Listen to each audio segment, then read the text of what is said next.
ਦਾ ਚੰਡੀਗੜ੍ਹ ਦਾ media, print media, electronic media, social media ਸਾਡੇ ਅੱਜ ਦੇ ਇਸ ਇਤਿਹਾਸਕ ਦਿਨ ਨੂੰ ਕਵਰ ਕਰਨ ਲਈ ਤੁਸੀਂ ਪਹੁੰਚੇ ਹੋ। ਖਾਸ ਤੌਰ ਤੇ ਸਾਡੀ ਪਾਰਟੀ ਦੇ national convener Arvind Kejriwal ji specially ਅੱਜ ਦਾ ਦਿਨ ਪੰਜਾਬ ਲਈ ਕੱਢ ਕੇ ਆਏ ਨੇ ਤੇ ਇਹ ਦੇਖਣ ਲਈ ਕਿ ਸਿਸਟਮ ਜਿਹੜਾ ਚਾਹੁੰਦੇ ਆ ਉਹ ਆਨਲਾਈਨ ਹੋ ਗਿਆ, ਕਿਵੇਂ ਸਾਰਿਆਂ ਨੂੰ ਮਿਲ ਕੇ ਆਏ ਆ, ਕਿੱਥੋਂ ਸ਼ੁਰੂਆਤ ਹੁੰਦੀ ਹੈ ਰਿਸੈਪਸ਼ਨ ਤੋਂ ਕਿੱਥੇ ਤੱਕ ਸਟੈਪ ਜਿਹੜੇ 6-7 ਸਟੈਪ ਨੇ ਉਹ ਕਿਵੇਂ ਸਟੈਪ ਵਾਈਜ਼ ਜਿਹੜੀਆਂ ਰਜਿਸਟਰੀਆਂ ਹੋ ਰਹੀਆਂ ਨੇ। ਬੜਾ ਸੌਖਾ ਕੰਮ ਹੈ, ਨਾਮ ਵੀ ਰੱਖਿਆ ਸੌਖੀਆਂ ਰਜਿਸਟਰੀਆਂ, ਨਾ ਦੇਰੀ ਨਾ ਰਿਸ਼ਵਤਖੋਰੀ। ਇੱਕ ਤੁਸੀਂ ਰਜਿਸਟਰੀ ਦੀ ਇੱਕ ਡਰਾਫਟ ਹੈ ਉਹ ਪੋਰਟਲ ਤੇ ਜਾ ਕੇ ਤੁਸੀਂ ਜਾਂ ਵੈਬਸਾਈਟ ਤੇ ਜਾ ਕੇ ਉਹ ਡਰਾਫਟ ਨੂੰ ਡਾਊਨਲੋਡ ਕਰ ਸਕਦੇ ਹੋ। ਉਹ ਬਣਿਆ ਬਣਾਇਆ ਉਹ 'ਚ ਤੁਸੀਂ ਆਪਣਾ ਜਿੰਨੀ ਤੁਹਾਡਾ ਕਲੈਕਟਰ ਰੇਟ ਹੈ ਜਾਂ ਤੁਹਾਡੀ ਜ਼ਮੀਨ ਦਾ ਖਸਰਾ ਨੰਬਰ ਹੈ ਉਹ ਸਭ ਕੁਝ ਆ ਜਾਊਗਾ। ਉਹ ਭਰ ਕੇ ਤੁਸੀਂ ਘਰੋਂ ਵੀ ਅਨਸਾਈਨਡ ਕਾਪੀ ਜਿਹੜੀ ਹੈ ਉਹ ਇੱਥੇ ਭੇਜ ਸਕਦੇ ਹੋ। 48 ਘੰਟੇ ਦੇ ਵਿੱਚ ਜਿਹੜਾ ਸਬ ਰਜਿਸਟਰਾਰ ਹੈ ਉਹ ਕੋਈ ਇਤਰਾਜ਼ ਲਾ ਸਕਦਾ। ਜੇ 48 ਘੰਟੇ 'ਚ ਇਤਰਾਜ਼ ਨਾ ਆਇਆ ਤਾਂ ਇਹਨੂੰ ਸਹੀ ਮੰਨਿਆ ਜਾਊਗਾ ਤੇ ਉਸ ਇਤਰਾਜ਼ ਤੇ ਡਿਪਟੀ ਕਮਿਸ਼ਨਰ ਤੇ ਐਸਡੀਐਮ ਦੀ ਨਜ਼ਰ ਰਹੂਗੀ। ਉਸੇ ਵੇਲੇ ਉਹ ਇਤਰਾਜ਼ WhatsApp ਤੇ ਉਸ ਬੰਦੇ ਨੂੰ ਵੀ ਪਹੁੰਚ ਜਾਊਗਾ ਵੀ ਆਹ ਇਤਰਾਜ਼ ਲੱਗਿਆ। ਉਹਨਾਂ ਨੂੰ ਮੌਕਾ ਦਿੱਤਾ ਜਾਊਗਾ ਪਾਰਟੀਆਂ ਨੂੰ ਕਿ ਇਤਰਾਜ਼ ਕਲੀਅਰ ਕਰ ਲਓ। ਕੋਈ ਇਤਰਾਜ਼ ਕਲੀਅਰ ਨਾ ਹੋ ਗਏ ਉਹ ਤੋਂ ਬਾਅਦ ਕੋਈ ਪ੍ਰੋਬਲਮ ਨਹੀਂ ਤਾਂ ਫਿਰ ਜਾਂ ਇੱਥੇ ਆ ਕੇ ਵੀ ਸੇਵਾ ਕੇਂਦਰ ਦਾ ਕਾਊਂਟਰ ਲੱਗਿਆ ਹੋਇਆ ਇੱਥੇ ਆ ਕੇ ਵੀ ਰਜਿਸਟਰੀ ਲਿਖਾ ਸਕਦੇ ਆ। ਇੱਕ ਵਕੀਲ ਤੇ ਇੱਕ ਰਿਟਾਇਰਡ ਪਟਵਾਰੀ ਇੱਥੇ ਬੈਠੇ ਨੇ ਤੇ ਉਹ ਵੀ ਰਜਿਸਟਰੀ ਲਿਖ ਦੇਣਗੇ। ਇੱਥੇ 550 ਰੁਪਇਆ ਫੀਸ ਹੈ ਤੇ ਪਹਿਲਾਂ ਸਾਨੂੰ ਇਹੀ ਨਹੀਂ ਪਤਾ ਲੱਗਦਾ ਸੀ ਰਜਿਸਟਰੀ ਲਿਖਾਈਏ ਕਿੱਥੋਂ, ਇੱਥੇ ਹੀ ਘੁੰਮਦੇ ਰਹਿੰਦੇ ਸੀ। ਉਹ ਕਹਿੰਦੇ ਸੀ ਇੱਧਰ ਚੱਲ ਜਾ ਇੱਧਰ ਚੱਲ ਜਾ। ਕੁਛ ਜਿਹੜੇ ਲਿਖਦੇ ਸਾਰੇ ਤਾਂ ਨਹੀਂ ਮੈਂ ਕਹੂੰਗਾ, ਕੁਛ ਐਸੇ ਵੀ ਸੀ ਜਿਹੜੇ ਮਤਲਬ ਏਜੰਟ ਬਣੇ ਹੋਏ ਸੀ ਤਹਿਸੀਲਦਾਰਾਂ ਦੇ ਕਿ ਆਹ ਕੀ ਕਰਾਈ ਫਿਰਦਾ, ਕਿੱਥੋਂ ਲਿਖਾਈ ਫਿਰਦਾ, ਮੈਂ ਕਰਦਾ ਠੀਕ ਹੈ ਇੰਨੇ ਪੈਸੇ ਲੱਗਣਗੇ ਨਾ। ਸੋ ਉਹ ਬਿਲਕੁਲ ਸਾਰਾ ਕੁਝ ਖਤਮ ਹੋ ਜਾਊਗਾ। ਫਿਰ ਨਾਲ ਹੀ ਸਕਰੀਨ ਤੇ ਤੁਹਾਨੂੰ ਜਿਸ ਆਰਡਰ 'ਚ ਤੁਸੀਂ ਆਓਗੇ ਤੁਹਾਡਾ 12ਵਾਂ ਨੰਬਰ ਆ ਗਿਆ, 12ਵਾਂ ਮਿਲ ਗਿਆ ਤੁਹਾਨੂੰ ਤਾਂ 12ਵੇਂ ਨੰਬਰ ਦੀ ਜਿਹੜੀ ਜਿਵੇਂ ਅੰਬੈਸੀਆਂ ਦੇ ਵਿੱਚ ਚੱਲਦਾ ਕਿ ਇਸ ਵਕਤ ਟੋਕਨ ਨੰਬਰ 25 ਚੱਲ ਰਿਹਾ, ਇਸ ਵਕਤ 26 ਚੱਲ ਰਿਹਾ, ਇਸ ਵਕਤ ਟੋਕਨ ਨੰਬਰ 7 ਚੱਲ ਰਿਹਾ ਸੀ, ਕਿਸੇ ਦਾ 12ਵਾਂ ਨੰਬਰ ਸੀ, ਉਹ ਕਹਿੰਦੇ ਸੀ 4-5 ਬਾਅਦ ਮੇਰੀ ਵਾਰੀ ਆ ਜਾਊਗੀ। ਲਿਖਿਆ ਹੋਇਆ ਸਾਰਾ ਕੁਝ।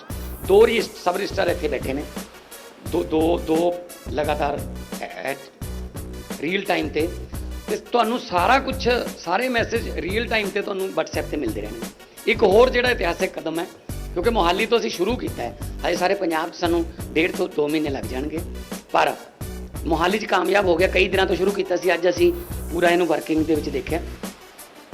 ਇਹ ਨਹੀਂ ਹੈਗਾ ਕਿ ਤੁਸੀਂ ਮੁਹਾਲੀ ਹੀ ਰਜਿਸਟਰੀ ਕਰਾਉਣੀ ਹੈ ਜਾਂ ਖਰੜ ਹੀ ਕਰਾਉਣੀ ਹੈ। ਮੁਹਾਲੀ ਜ਼ਿਲ੍ਹੇ 'ਚ 7 ਸਬ ਰਜਿਸਟਰਾਰ ਨੇ, ਡੇਰਾ ਬੱਸੀ ਵੀ ਹੈ, ਜੀਰਕਪੁਰ ਵੀ ਹੈ, ਖਰੜ ਹੈ, ਮੁਹਾਲੀ ਹੈ। ਤੁਸੀਂ ਕਿਸੇ ਕੋਲੇ ਵੀ ਜਾ ਸਕਦੇ ਹੋ। ਜ਼ਿਲ੍ਹੇ ਦੇ ਵਿੱਚ ਜਿਹੜੀ ਮਰਜ਼ੀ ਤਹਿਸੀਲ ਜਾਂ ਸਬ ਤਹਿਸੀਲ 'ਚ ਤੁਸੀਂ ਰਜਿਸਟਰੀ ਕਰ ਸਕਦੇ। ਇਹ ਜ਼ਰੂਰੀ ਨਹੀਂ ਹੈ ਕਿ ਇੱਥੇ ਰਸ਼ ਹੈ ਤੇ ਤੁਹਾਨੂੰ ਇੱਥੇ ਹੀ ਬਹਿਣਾ ਪੈਣਾ ਜਾਂ ਕੱਲ੍ਹ ਨੂੰ ਆਉਣਾ ਪੈਣਾ। ਡੇਰਾ ਬੱਸੀ ਹੋ ਸਕਦਾ ਹੈ ਬਿਲਕੁਲ ਖਾਲੀ ਪਿਆ ਹੋਵੇ, ਉੱਥੇ ਚੱਲ ਜਾਓ। ਜੀਰਕਪੁਰ ਜਾਂ ਖਰੜ ਖਾਲੀ ਪਿਆ ਹੋਵੇ, ਉੱਥੇ ਚੱਲ ਜਾਓ। ਉਹ ਤਾਂ ਆਨਲਾਈਨ ਆਉਣਾ, ਸਾਰਾ ਕੁਝ ਰਿਕਾਰਡ ਤੇ ਆ ਜਾਣਾ।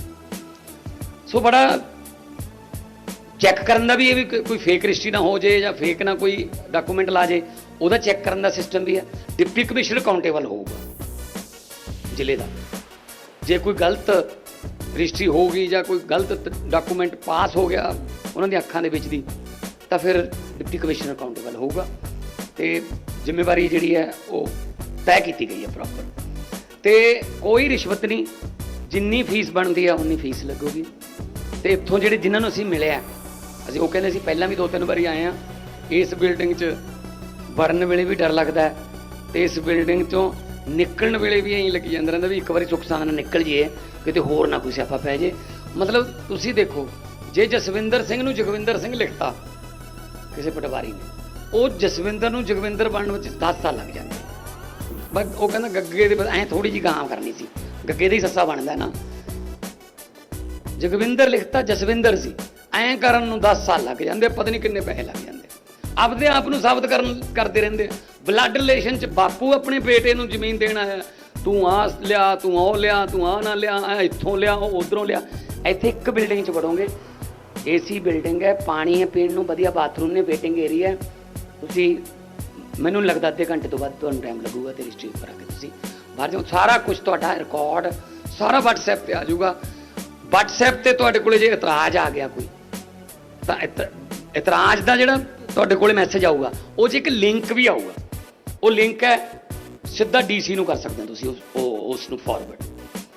ਤੇ ਲਿੰਕ ਹੈ ਵੀ ਜੇ ਤੁਹਾਡੇ ਤੋਂ ਪੈਸੇ ਮੰਗੇ ਨੇ, ਲਿੰਕ ਇਹ ਹੈ ਕਿਸੇ ਨੇ ਤੁਹਾਡੇ ਤੋਂ ਰਿਸ਼ਵਤ ਮੰਗਣ ਦੀ ਕੋਸ਼ਿਸ਼ ਕੀਤੀ ਤਾਂ ਉਹਦਾ ਵੀ ਤੁਸੀਂ ਉੱਥੇ ਦੇ ਸਕਦੇ ਹੋ।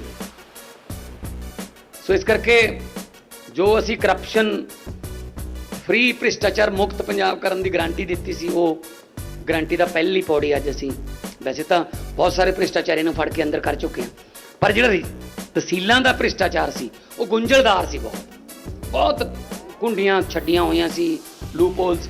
ਸੋ ਸਾਰੇ ਖਤਮ ਕਰਕੇ ਸਿੱਧਾ ਆਨਲਾਈਨ ਹੋ ਗਿਆ।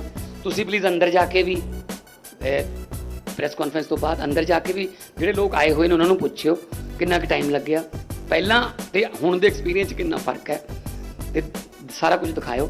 ਤੇ ਮੈਨੂੰ ਉਮੀਦ ਹੈ ਕਿ ਇਹ ਪੋਜ਼ੀਟਿਵ ਖਬਰਾਂ ਜਿਹੜੀਆਂ ਆਉਣ ਲੱਗੀਆਂ ਨੇ ਹੁਣ, ਇਹ ਪੰਜਾਬ ਲਈ ਸੁਖਦ ਨੇ।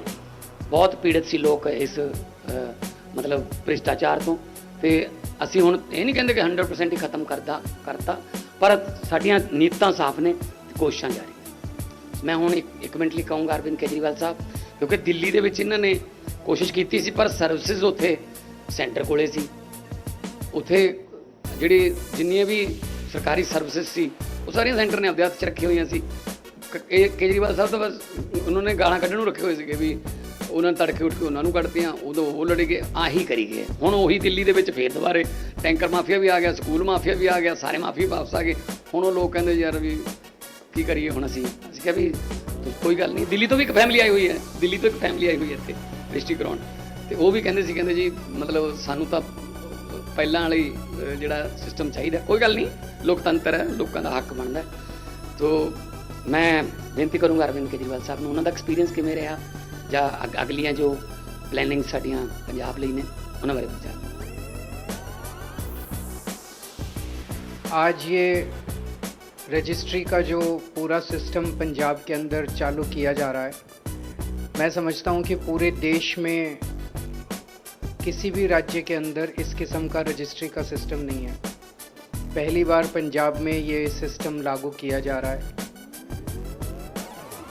मुझे पूरी उम्मीद और विश्वास है कि इसके पहले आप लोग हमारे आने के पहले अंदर जाके देख चुके होंगे कि सिस्टम क्या है। अभी तक जैसे मान साहब ने बताया, अगर कोई भी आदमी को किसी तहसील में जाना पड़ जाता था, तहसीलदार के दफ्तर में जाना पड़ जाता था, तो उसके लिए ये एक बहुत बुरे सपने की तरह होता था। अंदर जाते हुए घबराता था और पूरा सारा ख़त्म होने के बाद जब तक वो बाहर निकलता था उसको निचोड़ लिया जाता था बुरी तरह से, और ये अंग्रेज़ों के टाइम से चला आ रहा था। तो मैं समझता हूँ कि आज यहाँ पे पंजाब के अंदर, मोहाली के अंदर जो शुरू किया जा रहा है पायलट बेसिस पे, ये केवल पंजाब के लिए नहीं पूरे देश के लिए आज एक ऐतिहासिक दिन है। और एक बार जब ये चालू हो, मोहाली में आज चालू हो गया, पूरे पंजाब में जब चालू हो जाएगा तो पूरे देश के लिए ये एक सीख होगा जिसे बाकी देश में भी लागू किया जा सकता है। हम जानते हैं कि रजिस्ट्री कराने में जैसे ही एक आदमी तहसीलदार के या सब रजिस्ट्रार के दफ्तर में घुसता है, सबसे पहले उसे रजिस्ट्री टाइप करानी होती है, डीड लिखवानी होती है। यहीं से उसको घेर लिया जाता है। जैसे ही वो दफ्तर के अंदर घुसता है उसको 2-3 लोग घेर लेते हैं, हाँ जी क्या काम है। वो कहता है मेरे को रजिस्ट्री डीड लिखवानी है, वो सारा काम कराएंगे, और उसको दलाल पकड़ के ले जाते हैं। और फिर उसकी सेटिंग होती है, डीड लिखवाने का भी पैकेज होता है कि इतने पैसे लगेंगे, और उस पैकेज में तहसीलदार का भी हिस्सा होगा, सब रजिस्ट्रार का भी हिस्सा होगा। कहते तो हैं कि ऊपर भी हिस्सा होगा, ऊपर किसका हिस्सा होता है हमें नहीं पता, लेकिन पैकेज होता है, और उस पैकेज के लिए दलाल बाहर बैठे होते हैं।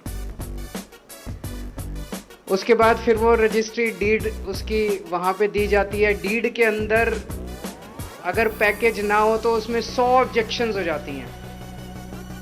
एक ऑब्जेक्शन दूर करो, फिर दोबारा आओ, फिर दूसरी ऑब्जेक्शन, फिर तीसरी बार आओ, फिर लाइन में लगो, फिर चौथी ऑब्जेक्शन खत्म ही नहीं होती तहसीलदार की। इस सारे सिस्टम को स्टडी करने के बाद आज पहली बार ये है कि अब डीड लिखवाने के लिए आपको किसी डीड राइटर के पास जाने की जरूरत नहीं है। डीड राइटर सरकार ने बिठा दिया है, एक वकील बिठा दिया, एक रिटायर्ड तहसीलदार बिठा दिया, पटवारी बिठा दिया, वो डीड लिख के देंगे आपको, 550 रुपये लगेंगे, यहीं जमा करा दो, सरकार ने बिठा दिया।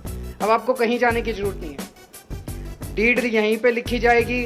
डीड लिखने के बाद आप अपनी फीस जमा करा देते हो, फीस उसके बाद आपको उसी टाइम मैसेज आ जाता है, जी आपकी डॉक्यूमेंट्स जमा हो गए, फीस जमा हो गई। 48 घंटे के अंदर आपको आपके ऑब्जेक्शन बता दिए जाएंगे। सब रजिस्ट्रार को 48 घंटे मिलते हैं यहाँ पे। 48 घंटे के अंदर अब अनाप शनाप ऑब्जेक्शन तहसीलदार नहीं बता सकता। अभी कंप्यूटर के अंदर हम देख रहे थे 8 या 10 तरह के ऑब्जेक्शन लिखे हुए हैं, उसके अंदर से ही कोई ऑब्जेक्शन बताना है।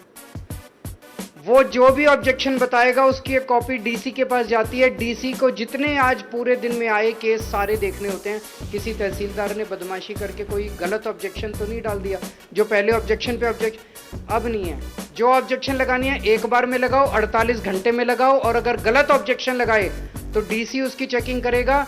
और मान साहब ने जैसे बताया, आपको एक व्हाट्सएप मैसेज आ जाएगा कि अगर आपको लगता है कि आपके ऑब्जेक्शन गलत लगाए गए, आप इसी वक्त इस लिंक पे क्लिक करके डीसी को शिकायत कर दो, उस अफसर को सस्पेंड कर दिया जाएगा। तो अब कोई अनाप शनाप ऑब्जेक्शन भी नहीं लगाता। मोस्टली लोगों के कोई ऑब्जेक्शन नहीं लग रहे, क्योंकि सिंपल सा काम है, उसमें भरना है बायर कौन है, सेलर कौन है, कितने में प्रॉपर्टी खरीदी, कितने में बेची, इतनी फीस, और तो उसमें कुछ है नहीं, कोई रॉकेट साइंस तो नहीं। उसके बाद उसको बुलाया जाता है कि इतनी तारीख को आ जाओ, इतनी तारीख को आके इतने बजे आपको दोनों को, बायर को और सेलर को पेश होना होता है। वो अपनी फोटो खिंचाते हैं और डीड। अभी हम 3-4 लोगों से मिले जिनका सारा काम हो गया था, जो डीड लेके जा रहे थे। उनके चेहरे की खुशी दिखाती है कि वो पहले तहसीलदार के दफ्तर से अगर कोई निकलता था तो उसका चेहरा देख के पता चल जाता था, निचोड़ लिया बेचारे को पूरी तरह से। आज उनके चेहरे की खुशी दिखाती है कि व्यवस्था बदल गई है, सिस्टम बदल गया है। और एक चीज जो सबसे बड़ी सिस्टम में की गई है, पहले आप जहां रहते थे, जहां की प्रॉपर्टी है, उसके हिसाब से आपको उसी सब रजिस्ट्रार या उसी तहसीलदार के पास जाना पड़ता था। अब उसकी मोनोपोली हो गई, उसकी गुंडागर्दी हो गई, आपको जाना उसी के पास है। तो वो अनाप शनाप ऑब्जेक्शन लगा रहा है। अब आप किसी भी सब रजिस्ट्रार के पास जा सकते हो। अगर ये बदमाश है उसके पास चले जाओ, वो बदमाश है उसके पास चले जाओ। एक तरह से सरकार को भी पता चल जाएगा कि सबसे ज्यादा भीड़ किसके पास हो रही है। जिसके पास सबसे ज्यादा भीड़ हो रही है, इसका मतलब वो अच्छा आदमी है, और जिसके पास लोग नहीं आ रहे, इसका मतलब उसकी जांच होनी चाहिए, लोग उसके पास क्यों नहीं पहुंच रहे, या तो बदतमीजी कर रहा है और या कहीं कुछ गड़बड़ है। तो अब जनता को 7 सब रजिस्ट्रार हैं, जैसे मोहाली डिस्ट्रिक्ट के अंदर 7 में से आप किसी के पास भी जा सकते हो। तो मैं समझता हूँ ये एक बहुत बड़ा ऐतिहासिक दिन है। 15 जुलाई तक ये जो पायलट, मोहाली का जो पायलट प्रोजेक्ट है, पिछले 15 दिन से चल रहा था। एक तरह से सॉफ्ट देख रहे थे हमने किसी को नहीं बताया था, ना मान साहब ने ना मैंने किसी को नहीं बताया था कि हम निगरानी कर रहे हैं। हम देखना चाह रहे थे कि आम आदमी जब इसमें दफ्तर में आ रहा है, क्योंकि आज जब हम आए हैं, मैं आया हूँ, सीएम साहब आए हैं, तो सब कुछ ठीक मिलेगा, यहाँ पे सब अच्छा मिलेगा। लेकिन जब आम दिन, ऑर्डिनरी दिन जनता से कैसा बिहेव किया जाता है, असली टेस्ट तो वो है। तो पिछले 15 दिन से जो खबरें हमारे पास आई, जो भी ट्वीकिंग करनी थी सिस्टम के अंदर, वो हम कर चुके हैं। मोहाली का सिस्टम अच्छा चल रहा है। 15 जुलाई तक पूरे पंजाब के अंदर इसे लागू कर दिया जाएगा।